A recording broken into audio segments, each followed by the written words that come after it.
Fala galera, sejam todos bem-vindos a mais um episódio do nosso curso de PHP. E nesta aula nós vamos estudar a estrutura de seleção múltipla, ou seja, a instrução switch. Quando nós estamos programando, várias são as vezes que nós precisamos definir um valor para cada opção. Então, por exemplo, vamos supor uma situação onde nós temos que se o valor for igual a 1, será executado um determinado código. Se o valor for igual a 2, será executado um outro código. Se for igual a 3, será executado outro código e assim por diante. Nós temos que é totalmente possível fazer isso com a estrutura de seleção, ou seja, nós podemos fazer essa construção utilizando a estrutura if-else. Porém, nós conseguimos perceber rapidamente que a instrução if-else acaba não sendo a mais recomendada quando nós tivermos uma grande quantidade de itens. Por exemplo, agora nós estamos verificando uma condição, se essa condição não for verdadeira, será verificada outra condição, e se essa condição também não for verdadeira, será executada essa função. Porém, agora nós estamos fazendo mais uma verificação. Como a gente pode ver, ainda que o código esteja realizando uma tarefa bastante simples,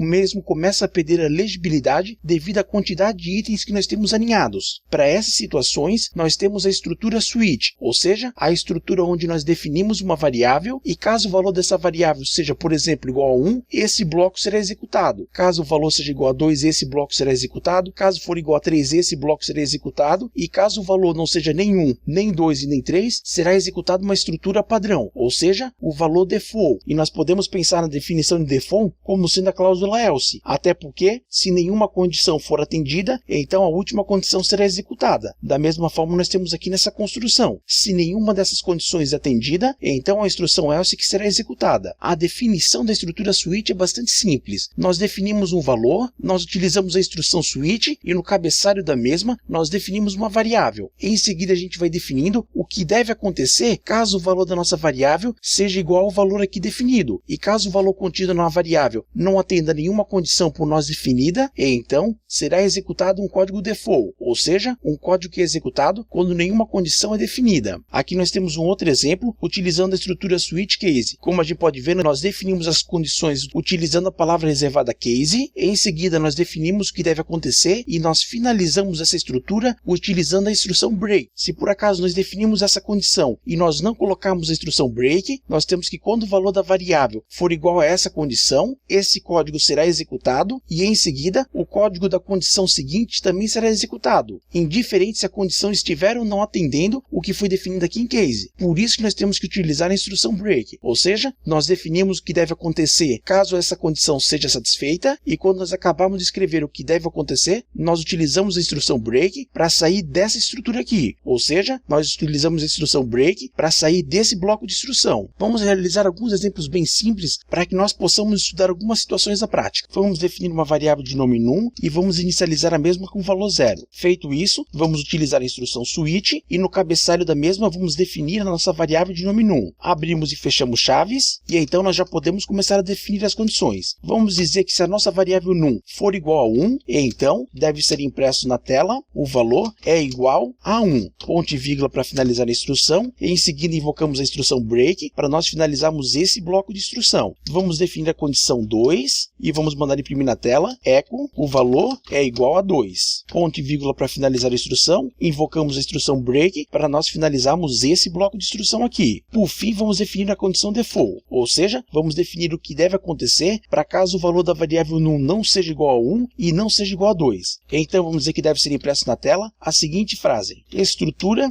default executada. Ponto e vírgula para finalizar a instrução e então nós acabamos a definição da estrutura switch, ou seja, nós declaramos uma variável de nome num e inicializamos a mesma com 0. Feito isso, nós escrevemos switch e no cabeçalho dessa estrutura nós definimos a variável num. Feito isso, nós dissemos que caso o valor da variável num seja igual a 1, então execute esse bloco aqui. Caso o valor da variável num seja igual a 2, então execute esse bloco aqui. E caso o valor da variável num não seja igual a 1, não seja igual a 2, então execute o bloco default, ou seja, execute o que estiver nesse bloco de instrução aqui. Então vamos mandar executar e vamos ver o que acontece. Mandamos executar e foi impresso aqui na tela estrutura default executada, ou seja, como nós não definimos o que deve acontecer quando o valor da variável num for igual a 0, nós temos que o único bloco que foi executado é o bloco default, ou seja, o bloco será executado todas as vezes que o valor não for definido. Então, como o valor era igual a 0, nós temos que o bloco default foi executado. Agora vamos alterar o valor da variável num para igual a 1. Feito isso, mandamos executar e olha só, foi impresso aqui, o valor é igual a 1. Ou seja, nós temos que foi verificado que o valor contido na nossa variável num era igual a 1 e então foi impresso na tela, o valor é igual a 1 e em seguida foi invocada a instrução break, ou seja, a instrução que finaliza esse bloco de instrução aqui. Vamos definir o valor 2 aqui, mandamos executar e nós temos que foi impresso o valor é igual a 2. Então, eu acredito que o funcionamento básico já deu para entender. Agora o que nós vamos fazer é excluir a instrução break. Nós vamos definir a condição, ou seja, nós vamos dizer que quando o valor da variável num for igual a 1, imprima essa frase aqui. Porém, nós não vamos dizer para finalizar o bloco de instrução. Mandamos executar e olha só, nós temos que foi impresso o valor é igual a 2. Porém, vamos alterar o valor da nossa variável num para que a mesma seja igual a 1. Mandamos executar e agora foi impresso o valor é igual a 1 e em seguida foi impresso o valor é igual a 2. Ou seja, nós temos que o cursor foi executando linha por linha e após a execução da linha 10, ele pulou diretamente para a linha 12. Até porque nós temos que toda vez que nós definimos o que deve acontecer numa determinada situação, nós temos que colocar a instrução break. Do contrário, nós temos que todos os blocos que estiverem definidos após a condição que nós estabelecemos serão executados. Por exemplo, se nós tirarmos a instrução break aqui também, vamos mandar executar e olha só, agora foi impresso que o valor é igual a 1, o valor é igual a 2 e a estrutura default executada. Ou seja, todas as vezes que nós mandarmos executar que a instrução break não for finalizada, o bloco seguinte também será executado e caso esse não tenha instrução break, será executado o seguinte e assim sucessivamente. Então, para cada condição que nós definimos, nós temos que finalizar o bloco utilizando a instrução break. Então, vamos colocar a instrução break aqui também. O único bloco que nós não precisamos colocar a instrução break é o bloco default. Até porque, como esse é o último bloco, nós temos que nada será executado após o mesmo. É possível nós trabalharmos com a estrutura switch sem definirmos uma condição default. Ou seja, nós podemos marcar como comentário e mandarmos executar. Nós temos que impresso a frase baseado no número que nós definimos a nossa variável num. Então é isso aí, pessoal. Nesta aula nós estudamos a estrutura de seleção múltipla, ou seja, a instrução switch. E também nós fizemos um exemplo bastante simples estudando o funcionamento da instrução switch. Então é isso aí. Vejo vocês na nossa próxima aula. Muito obrigado e até mais. Tchau!